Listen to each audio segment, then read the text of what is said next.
this session, I will demonstrate how to deploy the Hydra, which is the log aggregator. You will need the admin credentials that you have set at the time of stack deployment, which is covered by our AMI introduction video. If you neglected to write it down or keep a copy of that, it can also be extracted. Please see docs.SIEMonster.com for information relating to that. The docs.SIEMonster.com site also has the URL for the Hydra, which you can then download. It's approximately 6 gigs.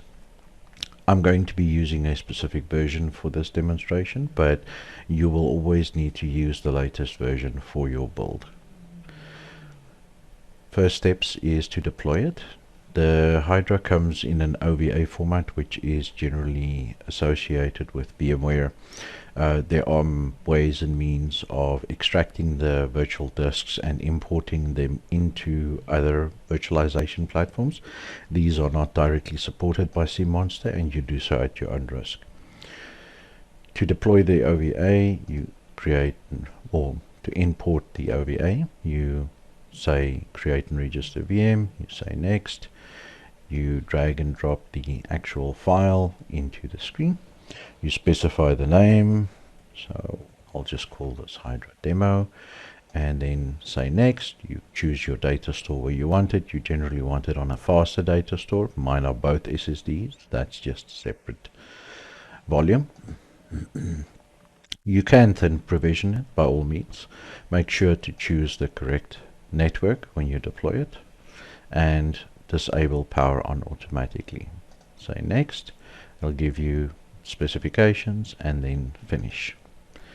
The process will then commence. It will import all the virtual disks, all the VM virtual machine configurations, etc.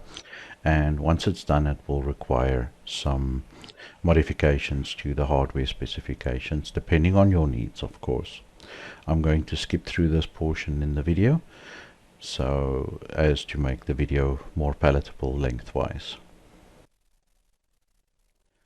Once your deployment says completed successfully, you can go to your virtual machines. In this case, it is Hydra demo, and we will be editing these settings. You can click edit, and memory you can specify. Recommended is at least 8, but you can specify more memory if it requires. If it's a high ingestion, for example, then you would increase the reservations. CPUs are generally recommended to be at least 8, but you are welcome to add more. You would also expand the disk accordingly to ensure that there's sufficient disk space for your deployment and also your estimated log ingestion over the period of time that you want to retain it. If you're going to ingest 250 gigs per day, that will obviously be insufficient, and you need to accommodate it accordingly. Generally, we recommend that you start out with 1 terabyte or 2 terabyte, depending on the size of your environment and the types and volumes of logs that you're going to be ingesting. Once that is complete, you can save it and you can power it on.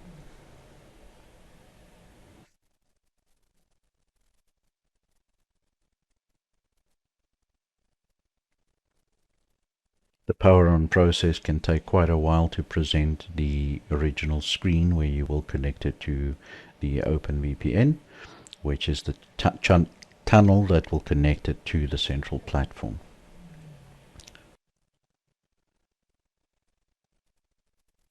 When the OVA/VM has started up correctly, it will prompt you for an SSH username and password to set. Please note that you need to set this according to your policies, etc. This is your internal username and password that will be used to access and SSH to the host. We do not have backup accounts. If you lose this information, there is no alternative mechanism to get into this host. Please ensure to keep records of these accounts.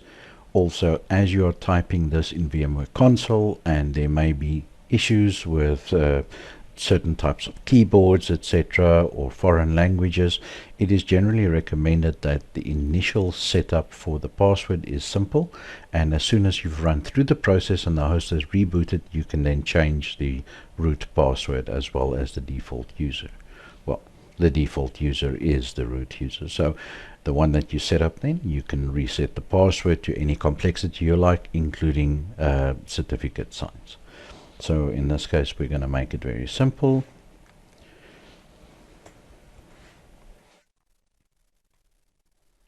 Just to make sure that it takes correctly, you will choose your interface. This is quite important. In some instances, if you import this, there will be another interface. It's usually ENS33 or ENS160. You want to set it to static, and you want to modify this to whatever your needs are.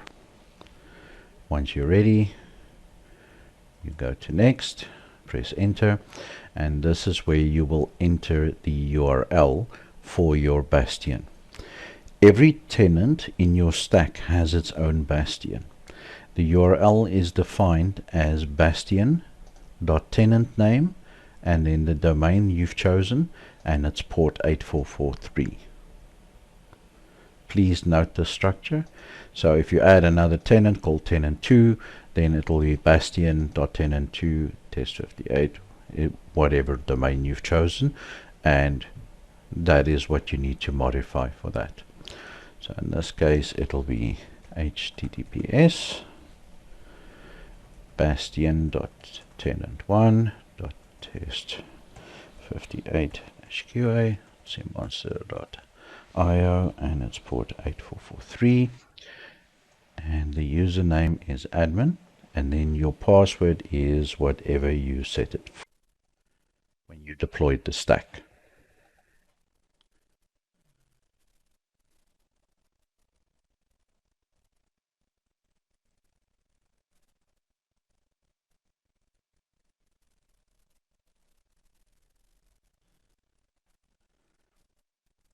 This can take some time to communicate depending on your internet speed. If it works correctly, it will show you an automatically discovered progress for your Kafka and log flows.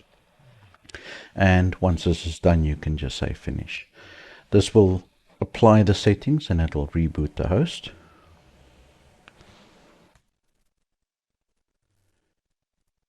And you can keep an eye on the reboot process. It does take quite a few minutes to start up initially, as it is creating the configs and setting up the environment, but you can keep an eye on it. Once it is up and running, you will see a connection. Once you've logged into your bastion with that exact same password that you set, you will see the VPN connection displayed here. Do not be alarmed if the system gets stuck on systemd, network D, white online service systemd, etc. That is quite normal while it generates the configs. Once the service loading screens finish, you will be faced with a login like this. Please note that at this time you will still not be able to log in. You will need to wait until prompted to do so after the screen updates. The screen updates will look similar to this, and once they complete, it will point you back to a login prompt. So after you reach this point, you can check your bastion for the connection. You will see the public IP that you're coming from, and you will also see the virtual address which is relevant to the actual VPN connection, so you can verify that it is coming from the right public address at the source. Once you see this, the Hydra is successfully connected to the network that your cluster is in, and you will be able to join the Wazoo cluster for the tenancy, as well as set up your log ingestion flows. Your prompt will eventually return. If it doesn't, you can press enter and it will show you the screen. You will now be able to SSH to that host with the credentials that you specified at setup time. So if you look at this, you can say yes, accept, type in your password,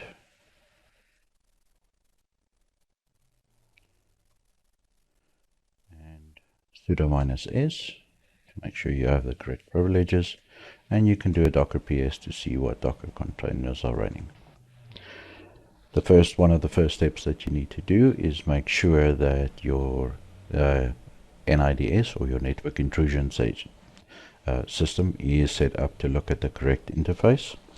What you can do is you edit the common environment, and you can ensure that that gets adapted.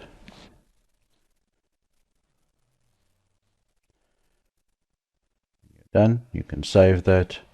Please also make sure that you've got the right sources pointed here. This will be covered more in depth with the licensing options in a later video. Please note that should you require the ET Pro rule set, we can supply those to you very cost efficiently, as we've got a back-to-back agreement with Proofpoint. Once that is set, you can do systemctl restart suricata, which will apply the interface change.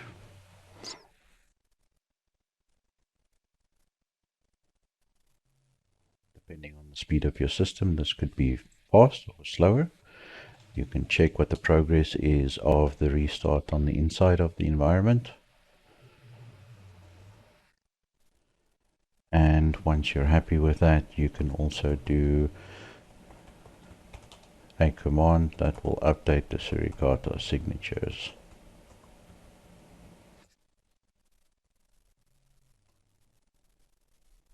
In this case, I have not configured the ET Pro rule set. There will be additional configurations required for that. As stated, it will be covered in a later video. You can also now enter into your Wazoo pod or container, because you will now set up the cluster to your tenancy. First thing you'll do is you will execute interactively a bash console on that Wazoo, and you will edit the ossec.conf file, and you will go down to the cluster section. As you can see, these are all placeholders, and this will need to be adjusted. The simplest way of getting the correct configuration items is to go into your tenant, then go to your XDR,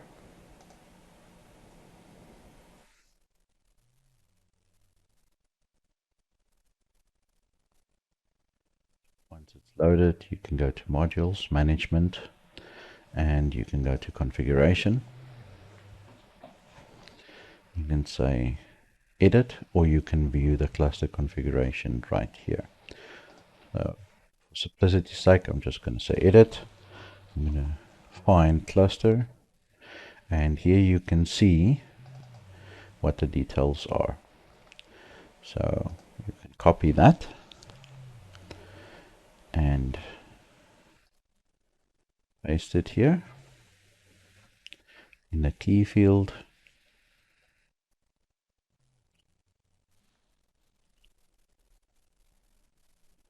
You will also need to change the node name. In this case, you can call it worker or node 01 or Hydra, whatever it is that you prefer. And the node type will be worker, and the cluster name will have to be the same as the cluster configuration on your central. So in this case, it's tenant 1. So you can copy that as well.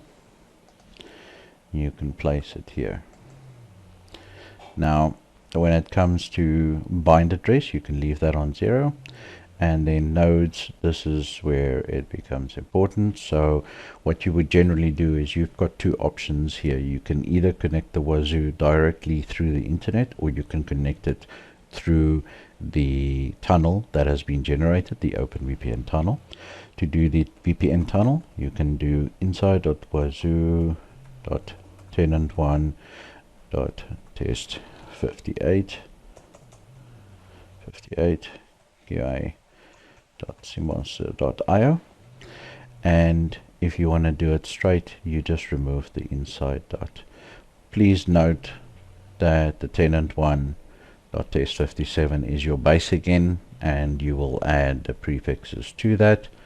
You set this to disabled no, and it's not hidden either, and you just verify your settings. So it is tenant1, you've copied the key, and you've set the node.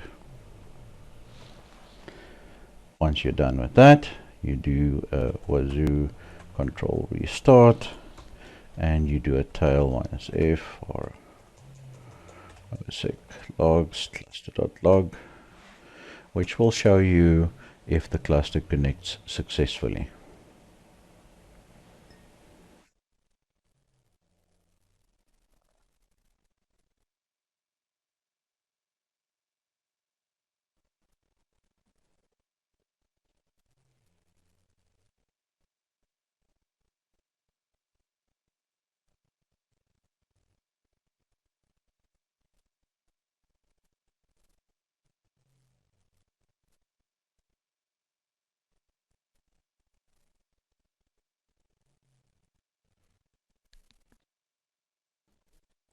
As you can see in my instance here, it cannot connect because the name of our instance is unknown.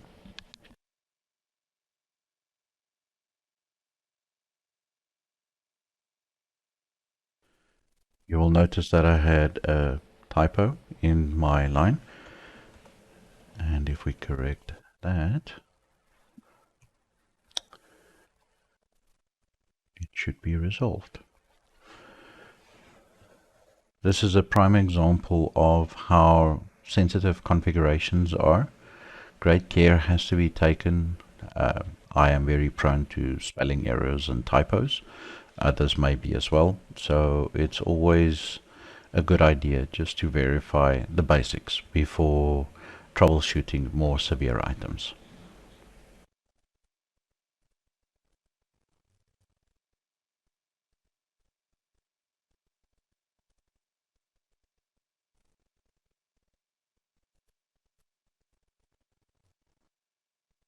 You can see that my worker and my master versions are not the same. That is why I explicitly chose the version that I'm using of the Hydra, and that is why I made the comment that you should always use the one that is associated with your version. I will now pause this recording and update my container to the one that is associated with my central controller, and I will resume once that is complete.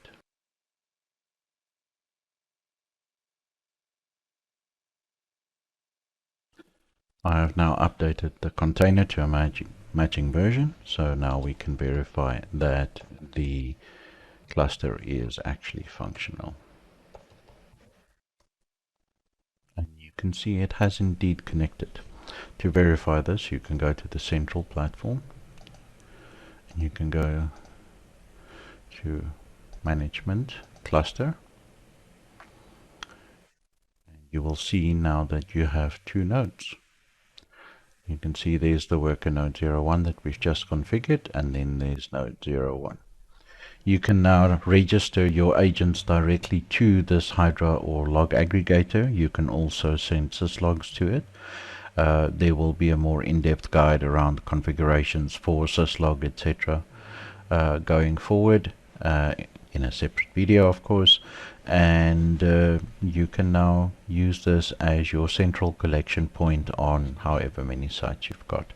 I hope you found this video informative and helpful, and look forward to seeing you use the solution.